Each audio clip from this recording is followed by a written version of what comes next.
Hello everyone, আজকে তোমরা যে ভিডিওটা দেখছো সেই ভিডিওটা একটু অন্য রকমের। ন্যাচারালি তোমরা আমার চ্যানেলে যে ধরনের ভিডিও দেখো বা তোমরা আশা করো আমার কাছ থেকে, সেই ভিডিওগুলোর মধ্যে এটা একটাও নয়।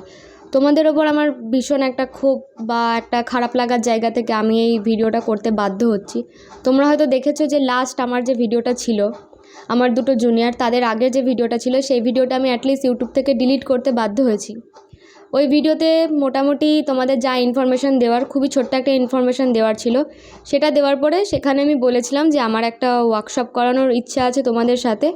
তো প্রচুর স্টুডেন্ট জয়েনও করেছিল এবং ওয়ার্কশপের দরুন আমি আমার হোয়াটসঅ্যাপ নাম্বারটা শেয়ার করেছিলাম এবং আমি বলেছিলাম যে যারা ওয়ার্কশপ জয়েন করতে চাও তারা হোয়াটসঅ্যাপে জয়েন করো, নাম্বারে কন্ট্যাক্ট করো আমার সাথে। ইভেন সেই মতো সেরকম হয়, প্রচুর স্টুডেন্ট কিন্তু তাদের কথা রেখেছে। তারা পার্সোনালি হোয়াটসঅ্যাপে যেহেতু টেক্সট করেছিল, তারা ওয়ার্কশপ নিয়েই কথা বলেছে। ইভেন এখনও ওদের গ্রুপটা রয়েছে, ওরা সেখানে নিজেদের মতো অনেক ডিটেলস আলোচনা করে, অনেক সুবিধা হয়।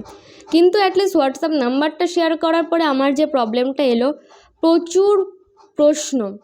এবার বলি, প্রশ্ন কিন্তু এমন নয় যে যে প্রশ্নগুলোর উত্তর আমি দিই না বা দিতে চাই না। কেউ বলতে পারবে না যে তাদের কোনো মেজর প্রবলেম হয়েছে, আমি নিজে তাদেরকে আমার নাম্বার দিয়েছি, তাদের সাথে কন্ট্যাক্ট করেছি। ইভেন আমি প্রচুর স্টুডেন্টকে কলেজে গিয়েও তাদের সমস্যার সমাধান, সেটা যে কোনো কলেজ, ইন্ডিয়ান আর্ট কলেজের প্রবলেমও সলভ করে দিয়েছি, রবীন্দ্র ভারতীরও সলভ করে দিয়েছি, গভর্নমেন্টেরও করে দিয়েছি। কিন্তু বেশ কিছু কিছু স্টুডেন্ট, তোমাদের যদি খারাপ লাগে প্লিজ আমাকে ক্ষমা করে দিও, কিন্তু আমি এটাই বলবো, তোমরা অবুঝের মতো প্রশ্ন করো। আমাকে এমনও দেখা যাচ্ছে যে প্র্যাকটিস করার জন্য কি পেপার ইউজ করব সেটার জন্য মেসেজ করছো তোমরা। দেখো, সবারই একটা পার্সোনাল লাইফ আছে। আমি তোমাদেরকে চেষ্টা করি, আমি যতটা জানি, আমি যা পারি তোমাদেরকে শেখাতে চেষ্টা করি। তাই বলে এমন নয় যে তোমাদেরকে আমি তোমাদের সুবিধার জন্য নাম্বার দিয়েছিলাম বলে সেটার তোমরা অপপ্রয়োগ করবে।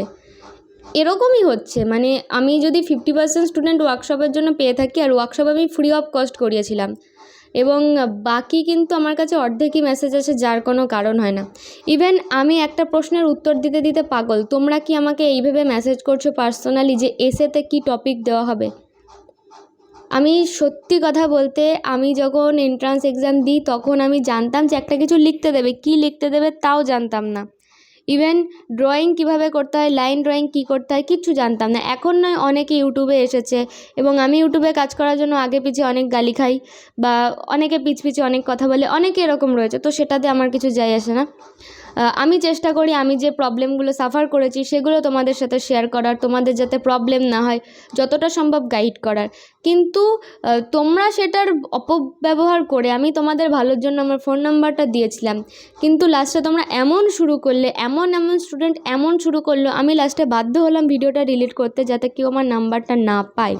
তোমাদের মধ্যে কেউ বলতে পারবে না যারা আমাকে ইনস্টাগ্রামে মেসেজ করো। সবসময় কিন্তু ফোন আমি খুলতে পারি না, আমি নিজেও কাজে বিজি থাকি, কিন্তু যখন আমি কারোর মেসেজ সিন করি বা দেখি, আমি অবশ্যই প্রত্যেককে রিপ্লাই দিই, প্রত্যেককে।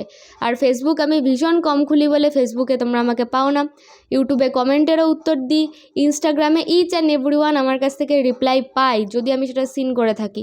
তো তারপরেও আমি বুঝতে পারি না তোমরা কেন, কেউ কখনো কল করছে, কেউ কখনো বোকার মতো প্রশ্ন করছে যার কোনো মানে হয় না, যে উত্তর আমি অলরেডি বহুবার দিয়ে রেখেছি। আর সবথেকে বড়, আমি নিজে সত্যি কথা বলতে আমি বিরক্ত হয়ে যাচ্ছি একটা প্রশ্নে, যেটা আমি বহুবার, আমি আমার ভিডিওতে বহুবার, একবার নয় দুবার নয় বহুবার বলেছি যে দেখো, এসের কোনো টপিক হয় না, এমনকি আর্ট কলেজের লাইন ড্রয়িং, কম্পোজিশন, এগুলোতে কি দেবে সেগুলোও বলা মুশকিল।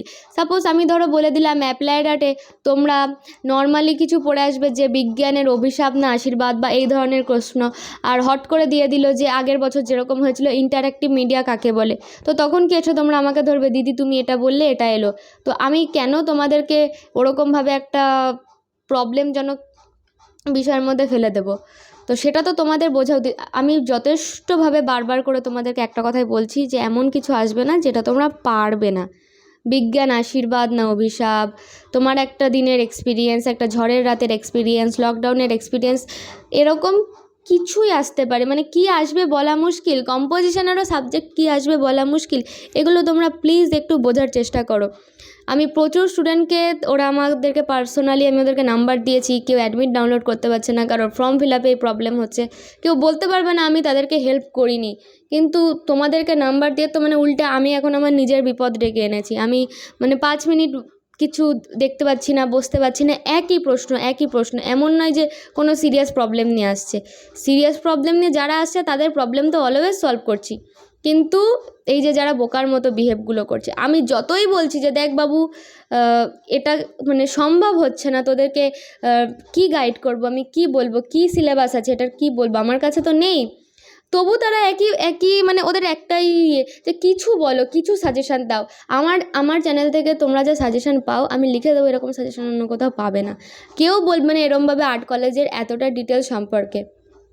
তো দেখো, আমি কোথাও গিয়ে একটু রেগে গিয়েছিলাম ঠিকই, বাট কারোর যদি খারাপ লেগে থাকে তার জন্য সরি, কিন্তু তোমরাও একটু আমার বিষয়টা বোঝার চেষ্টা করো।